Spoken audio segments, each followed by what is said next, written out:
السلام عليكم. جر يا بني مطر جر، احتفال وفعالية في بني مطر. اليوم دعق واحد من بني مطر واطلق على نفسه القايد الرساني سماحة الشيخ العلامة علي قايد المطري، عليه حمامه بيضاء 3 دور، جاكم بعلوم زينه من كربلاء والنجف.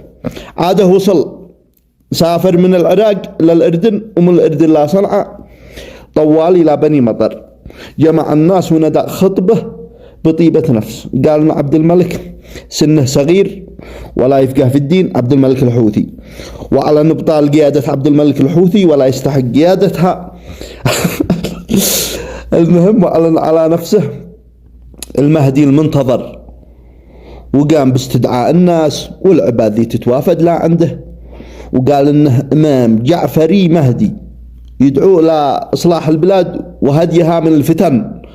والحوثيين الآن مستنفرين، قالوا يثبت لهم بآيات ومعجزات وما يتركوه، هو حركته الجعفرية الجديدة. أبو علي قايد المطري. وفوق هذا كله قالوا إن معه دعم يدعم المشايخ، والمشايخ صافين معه، وقاموا عملوا له احتفالات ومخيمات ودكيم ورعيد. قال لك أبو علي المطري إنه ممثل الأئمة 12 في اليمن، وإن الولاية والحكم المهم خبيط والرعيد. ورحبي يا جنازة فوق لماتي، عاد شي مع الناس عقول، عاد الناس حرام إن صنعاء باترجع أخس من العراق.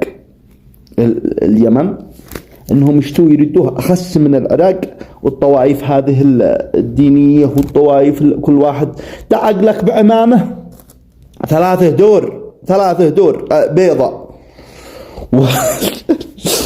وفي بني مطر ذا الحين قبل يومين عاد اختطبهم، قالوا اليوم في الجمعة.